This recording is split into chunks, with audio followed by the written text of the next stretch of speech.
Last year, It's happened! they went and took it. He struck him out looking! This year, The Texas Rangers win the World Series! they're here to run it back. It's over!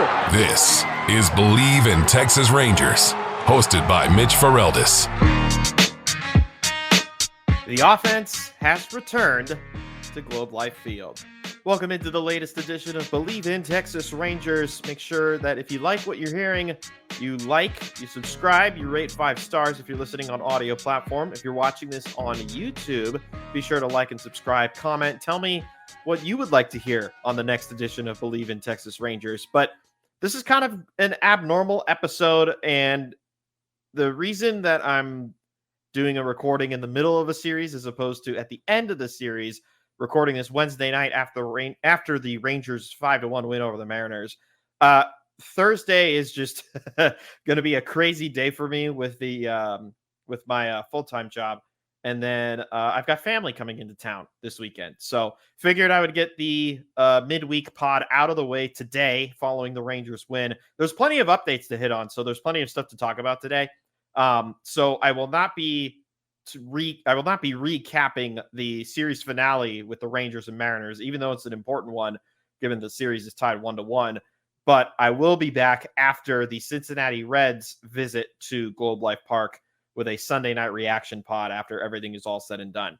So that's the reason why you're getting a pod now as opposed to after the Mariners series. But as I said, there's still plenty to talk about.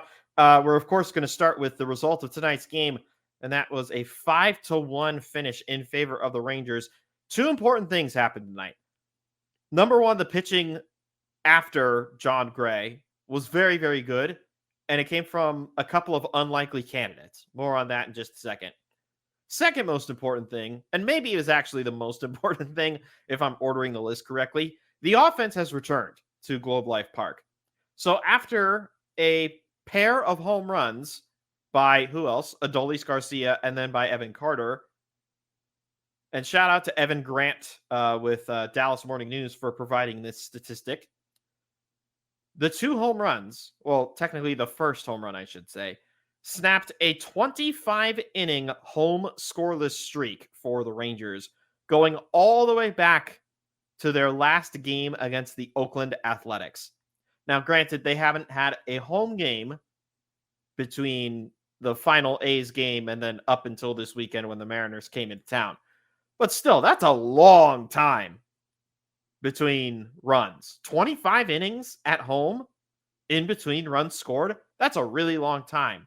That's a lot of pressure, not only just on the team, but that's a long time for a fan base to have to wait. That is nearly 3 complete games of baseball without seeing a run score in your own ballpark. So I'm glad that the Rangers were able to get past that tonight. That was super duper important. And then as far as what I was saying in regards to the pitching, we got to see the season debut of Jonathan Hernandez tonight. He had started the year on the injured list, and he was the first man out of the bullpen behind Jon Gray tonight. He threw an inning and a third. He got 1 strikeout, and he was very efficient too. He threw 22 pitches for 14 for strikes. David Robertson continues to be one of the steals of the offseason as far as the money that he was getting and the role that he's serving for Texas.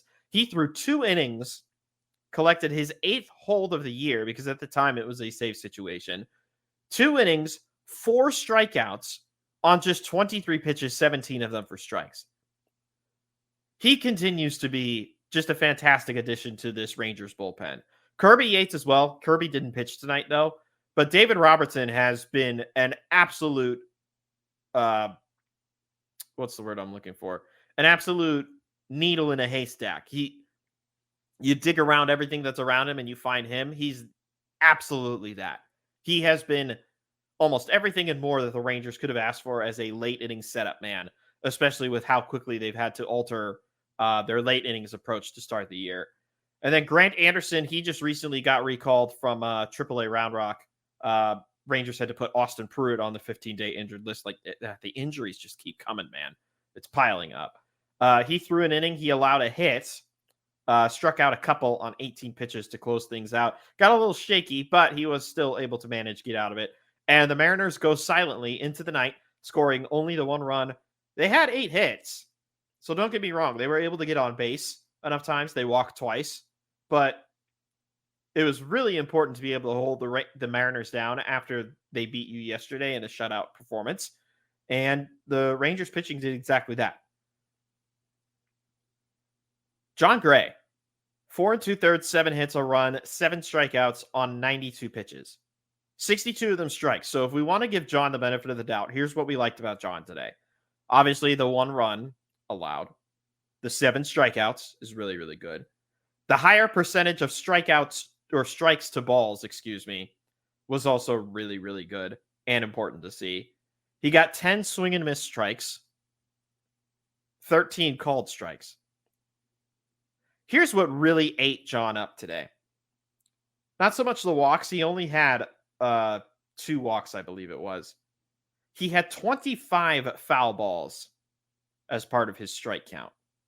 Meaning he wasn't, even though he was generating swing and miss, not just with the 10, but also with the 7 strikeouts that he had, the batters were still making plenty of contact to force Jon into the high pitch count that he went into tonight, and as a result was unable to finish the 5th inning and unable to qualify for the win. Last time we talked, I mentioned the idea of Jon Gray out of the bullpen just to further solidify that group, to help a group that is ailing, and maybe that's something that is considered when Cody Bradford is healthy. Max Scherzer had his first rehab assignment tonight. We'll touch on that later. And I'm not going to say that this is another example of maybe that he's just better off in the pen, but I do wonder if a reduced amount, or a reduced workload, I should say, shorter appearances out of the bullpen, if he starts to really fine-tune himself and become one of the better relievers on this team. He's looking better. This was a night where you start to wonder, okay, the pitch count was really, really high. You know what it was? It was very similar to what we get out of most starts from Andrew Heaney. He gets the strikeouts, but sometimes he's a lot of walks. Sometimes there's a lot of foul balls. And as a result, the pitch count is incredibly high, and he can barely get to the 5th inning. Or he can barely get through the 5th inning even. I don't want this team to make any rash decisions right now. The Leclerc rash decision, I completely understand. He was asked to fill that spot, high leverage situation, and he failed enough times that it warranted a change. At the same time, you also had the necessary pieces to be able to make the change and move Leclerc out of the closer role. The Rangers don't have the benefit of just moving Jon Gray out of the rotation right now. Not that it would be a benefit for Jon Gray either. I think time will pass.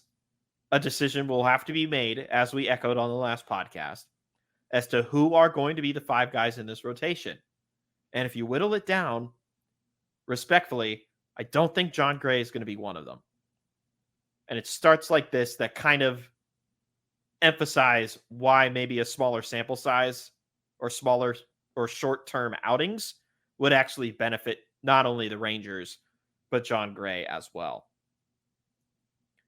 Offense tonight, outside of the Garcia homer and the Evan Carter homer, let's just jump to this now. Wyatt Watch. So there's multiple angles I want to hit on as far as Wyatt Watch is concerned, but we're going to start with it now because he had easily his best night of the Major League season at the plate. He went 3 for 3, scored a run, walked once. He collected a double, so he got another extra base hit, his 3rd double of the year. The other 2 were singles. So he had 4 plate appearances and reached base 4 times, scored once.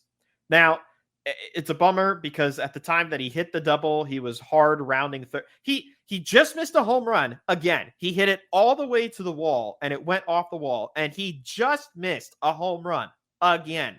We are begging and pleading for that ball to just make it out by now. Anyway, he hits the ball, goes off the wall, dribbles around, and Wyatt's fast. We've learned that Wyatt is fast enough to round the bases at high speed. And he just stumbles around second, lands flat. The ball is able to get in time, and they're able to tag him out at second base. And at the time that happened, it was at a point where you were already frustrated about how the Rangers' offense is performing. They haven't scored any runs. They're struggling to string hits together. They can't keep guys on base. The pitching seems to be doing so great, and yet they're finding ways to see runs cross the plate for the opposing team. At the moment in time that happened, it was just another, what felt like a massive blow to the offense. But now that we can look at it in hindsight, it's actually a fantastic performance for Wyatt and a much necessary bounce back performance. He gets his batting average back up to 261 on the year. He still has the 9 RBIs, and the OPS sits at 658. And it makes up for the fact that he went 0 for 2 yesterday. He did have another walk, but he also struck out twice. It was a very rough outing for Wyatt yesterday. So to see him have a 3-hit performance where one of those hits went for extra bases and could have easily tabbed him an extra base, it was really good to see that he bounced back the way he did. So shout out Wyatt as far as that's concerned. I do think it's time to reference the biggest gripe that a lot of us should be having when it comes to Wyatt Langford right now. And if I'm not mistaken, it happened again tonight. So earlier in the week, shout out again to Evan Grant, who was able to pull up the information as far as this is concerned. As I'm trying to find yep, there it is. Okay, perfect. So if you see here, I've now added this picture, which is a pitch breakdown of Wyatt Langford. The thing about all of these pitches over here that are just outside the zone, if you're not watching on YouTube right now, check it out later on the Bleav in Texas Rangers or Mitch Ferrell's YouTube channel. All of these pitches that I'm circling right now with my mouse were all called strikes. If I'm trying to count 1, 2, 3, 4, 5, 6, 7, 8, 9, 10, 11, 12, 13, 14, 15. And then there's 2 more over here, 16, 17. 17 pitches out of the zone called for strikes against Wyatt Langford. And we talked about it on the Sunday pod and how Bryce Paterick, even with Locked On Rangers, I should say, Bryce Paterick, pointed out that if we're wondering why Wyatt Langford hasn't exploded onto the scene yet, well, it's because he's been called 17 times out of the zone. That's just crazy to me. And hopefully the visual does justice as to just how badly this is and how poorly he's being treated as far as his attempt to actually produce at the major league level. Like, some people are saying he's getting the rookie treatment. I cannot believe that this many pitches, I'm not going to show the image again, but I cannot believe that many pitches have been called for strikes when they were well outside of the zone. It's crazy. All right, enough ranting about why. There's one other thing that we have to touch on as far as tonight's game was concerned, and that is Corey Seager, who got hit by a pitch. I believe it was in the 7th inning.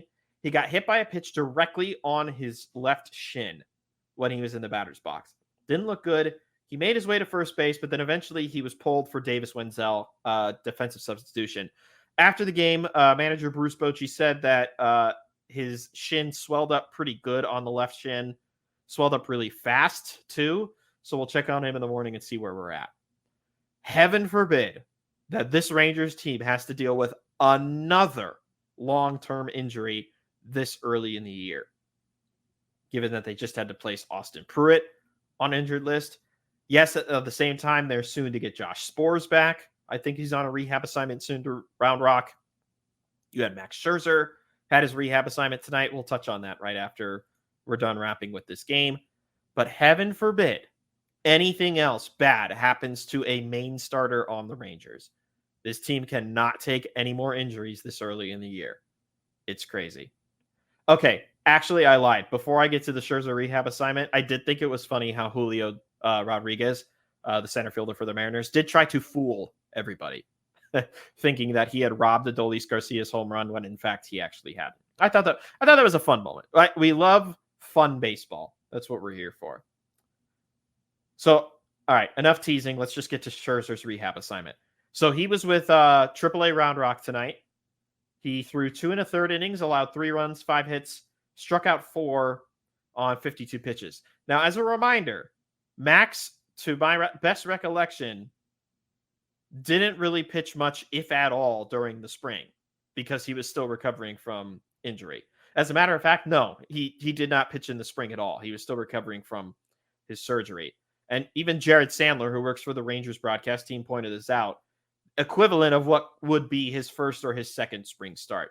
So are we going to freak out about the fact that he gave up a lot of hits and gave up a few runs? No.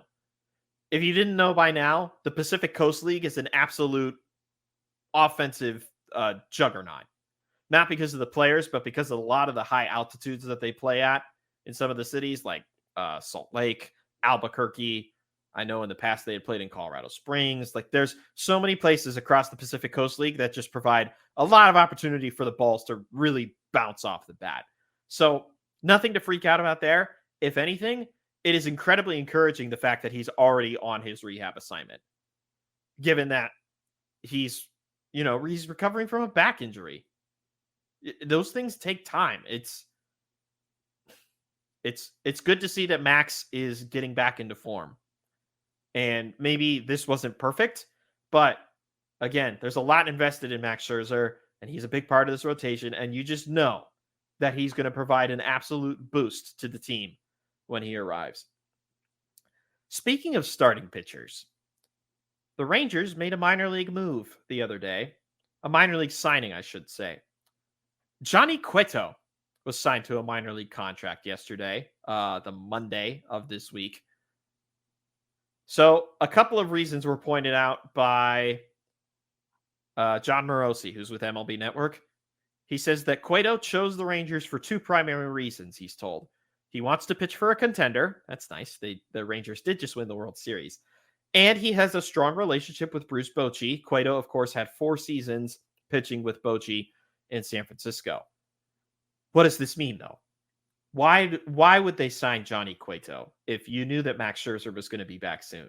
If you knew that Cody Bradford was going to be back from his injured list stint soon? Something tells me that they're really, really filling out the depth of the starting rotation. Now, again, Cueto's signed to a minor league deal. His major league service time is not guaranteed for anything. He could just be in the minor leagues for the entirety of the season until he figures things out. But I would be surprised if the Rangers went out, made this signing, and didn't make him a part of the major league roster in, say, a month's time. So say maybe a month, or maybe even if we're lucky 3 weeks from now, we find Cueto on the big league roster and being a part of this rotation, maybe bumping out a few other candidates for said role. I mean, look, the starting rotation has been one of the most beat up aspects of the Rangers as far as injuries is concerned since day one. You were already going to be without Jacob deGrom. You were already going to be without Tyler Mahle. You were going to be without Max Scherzer. And then what happened? Well, you lost Cody Bradford. Nathan Eovaldi has been like the ageless wonder, and he's... Never mind. I'm not going to say anything about Nate. I don't want to jinx it. But the rotation has already seen like a cycle of guys going in, going out, going in, going out. Michael Lorenzen, he's here to stay, obviously.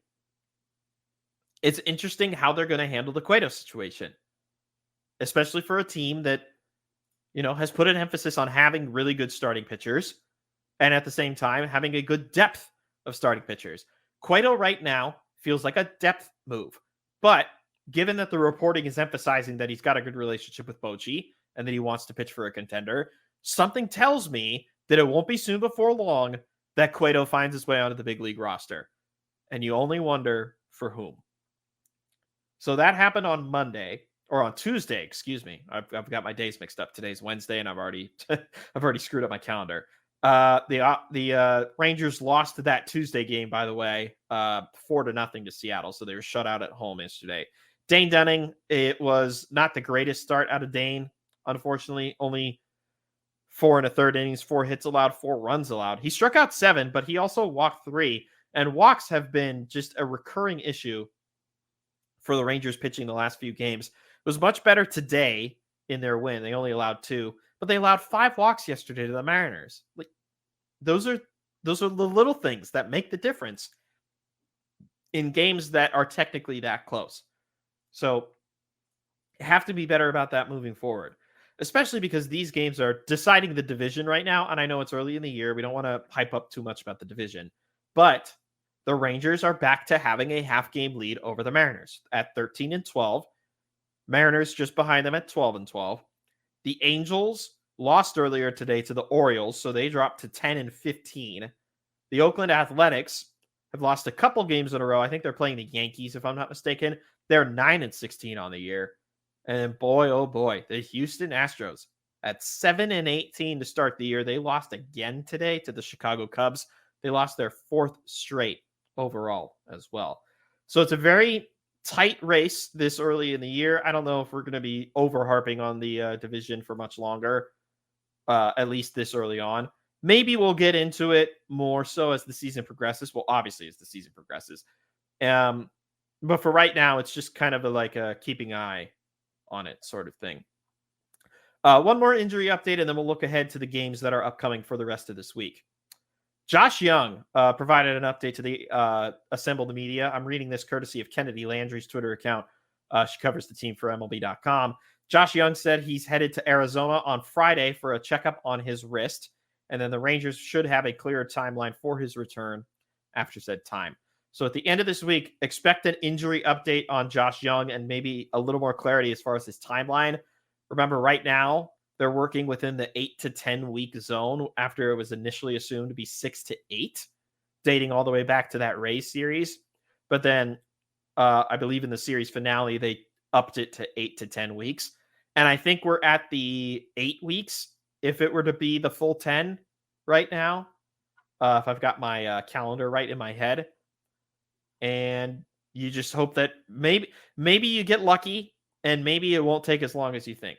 That's all you can really hope for when it comes to Young. But Josh Smith has still been doing admirably, filling in for him. You've got Nathaniel Lowe, who's filling in that void in his spot in the lineup, and it's good to have him back in the order. So for right now, maybe there's nothing to be super duper concerned about. If the Rangers are not, if they're put in a position where their record is starting to really affect them through the month of May, then maybe we could start being concerned. But I think right now there's nothing to be too overly concerned about. All right, let's look ahead to what's left for this week, and then that'll officially put a bow on things. So tomorrow will be the series finale against the Mariners.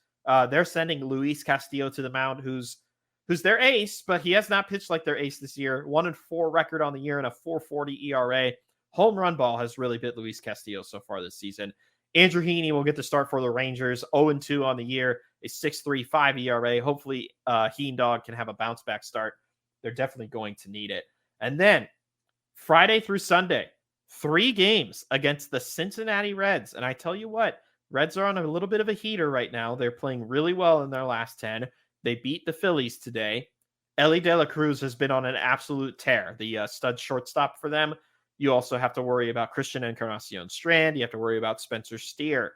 And they've actually got a pretty decent bounce back start to his season from Frankie Montas in their rotation, who is scheduled to not be a part of this weekend. So I guess you won't have to worry about that at all. Who you will have to worry about this weekend as far as the Reds pitchers are concerned, Graham Ashcraft, who's coming in with a 3-1 record, a 5.24 ERA. He'll go against Nate Eovaldi on Friday. On Saturday, it'll be Hunter Green, the hard-throwing young right-hander, against Michael Lorenzen, who looks to keep his winning start to the season alive. And then on Sunday, it'll be Andrew Abbott, the young left-hander, against Dane Dunning, and Dane hoping to bounce back after his outing against the Mariners just a day ago. And that's going to do it for this edition of Bleav in Texas Rangers. We will be back after the Cincinnati Reds series is complete to react to how that series went and then look ahead to their next off day before they get ready to host the Washington Nationals. So until that time, Bleav in Texas Rangers.